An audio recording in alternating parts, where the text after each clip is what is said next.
All right, here we go. 3, 2, and 1.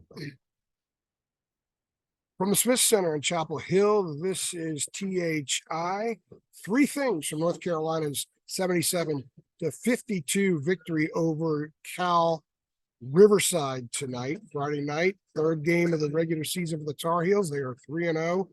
This was their most comfortable win, given the fact that they had 2 huge runs and built up a lead at one point of 32 points. They head on next week to the Bahamas. Obviously, you can see riding solo here with you guys. Got to finish work tonight and get on the road and head down to Clemson for the football game tomorrow. So let's get into this real quickly. Carolina's leading scorer, Armando Bacot, with 21 points. Seth Trimble, 11 points. Jalen Washington, 11 points. Harrison Ingram had 10 points, led the Tar Heels with 9 rebounds. No double-double for Armando. So the first point I want to make here, the first thing we're going to discuss is North Carolina's 17-0 run in the first half. It only spanned about 4.5 minutes. It was electrifying. It looked like Carolina basketball. It was transition. It was lots of guys getting touches. It was lots of guys affecting Riverside's offense, leading to those touches, leading to some of the breakouts. And of course, highlighted by the Seth Trimble dunk, which is something that he can do. He can do maybe better than anybody on this team. In fact, Hubert Davis told a story after the game that they were doing a walkthrough and dummy offense, 5-on-none, and Seth went in the lane and dunked the ball, and Hubert said, "Oh, that's great going 5-on-none. Why don't you do that in the game?"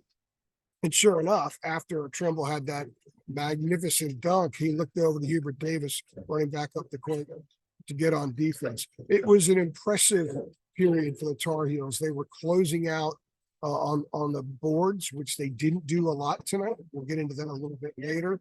And they were able to get so many quality looks. And you can see here they're breaking down the stands so they can open up the practice. The Tar Heels do not practice tomorrow, by the way. They do practice Sunday, but these guys are getting it done. So it is loud and clanky right now.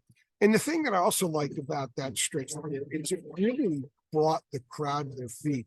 The crowd is waiting. They're going to be patient. They understand there's so many working parts here with this team. And there's going to be periods where they don't mesh well and don't look smooth. There's going to be periods where they do. That was a tantalizing glimpse into what might be more to come down the road. Now, they're not going to go 17-0 runs on everybody.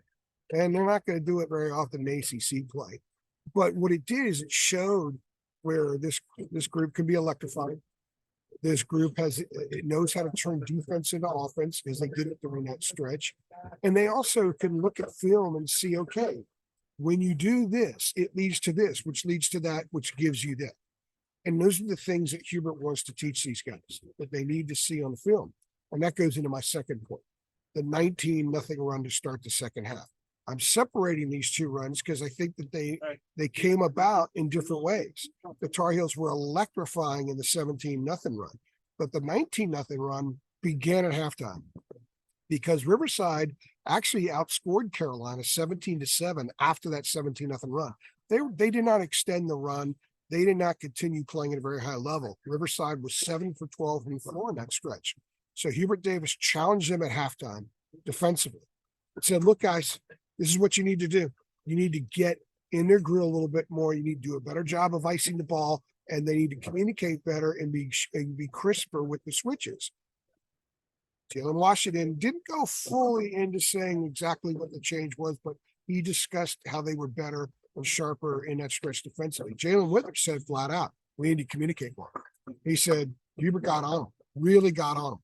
And then, of course, Armando said that as well, said that Coach got on Harrison Ingram. I almost asked him if Hubert finally cussed, because he never cusses. But it was probably one of those moments. I think it was a good moment for this team and the new guys under Hubert to see an angry halftime, because that was terrible defense in the first half at times, especially during that stretch. They were soft switches. They weren't recovering very well. And Riverside was getting a lot of open looks. But that 19-0 run, Harrison Ingram told me, was more because of defense than it was offense. It was a different kind of run than the 17-0 run was. They were shutting them down. In fact, Riverside missed their first 13 shots of the second half, didn't score until there was 10:32 left in the game. So the first run was 4.5 minutes. The second run was 9.5 minutes, but it was more lockdown. So we saw the electrifying heels on the offensive end, turning some defensive deflections and stuff into offense. And then we saw the defensive heels get worked on one end and find ways to get good looks and convert on the other end. Now, the third point I want to make is two things that 3 games in, it's too early to have concerns, but there are 3 things you need to note. And I will say that Hubert was a little bit ticked off about the rebounding. They were out rebounded by Cal Riverside, out rebounded by 1. They gave up 14 offensive rebounds to getting only 10 themselves. And they didn't give up a lot of second chance points, but the bottom line is this team is not rebounding the way we thought they would. Hubert said the 2, the 3, and the 4, they got to rebound better. And they're not. You see a lot on offense, they don't crash the boards. Shot goes up and they don't crash the boards. They're not getting many weak side rebounds. And we thought this would be an excellent weak side rebounding team with guys like Wojcik and Ryan and Withers and Ingram being able to get a lot of misses on the other side and quickly put them back. So that is going to be a point of emphasis in the next few days in practice, as Hubert said. And it's something to look for when they go to the Bahamas and they step up in competition. The other thing is perimeter shooting. The Tar Heels hit their first 5 shots against Redford from perimeter, 3-point range, 5 for 5. They're all catch and shoot threes. We talked about that after that game. Since then, since their 5th 3-point attempt against Radford, which was converted, making them 5 for 5, they are 12 for 61 from the perimeter. Cormac Ryan hit his first 2 that night, hit one later in the game, and he's now missed 12 in a row from 3-point range. They're 8 in a row from 3-point range. So this team is not shooting the ball like we thought it would. I think the shots will come, they'll fall, and they're not rebounding like we thought they would. Hubert's not concerned about the shooting, but you could see some legitimate anger. He was a little ticked off when we brought up the rebound. He was talking about that a little bit today. So when they go to the Bahamas, 2 things to absolutely watch out for that would be points of emphasis. 1, clearly the rebound on both ends of the floor. They gave up way too many offensive rebounds. They didn't box out a lot. They need to lay bodies on dudes more. The other thing is maybe a new building, new rims, shooters. Sometimes they're like hitters in baseball. You go through slumps, you go through hot stretches.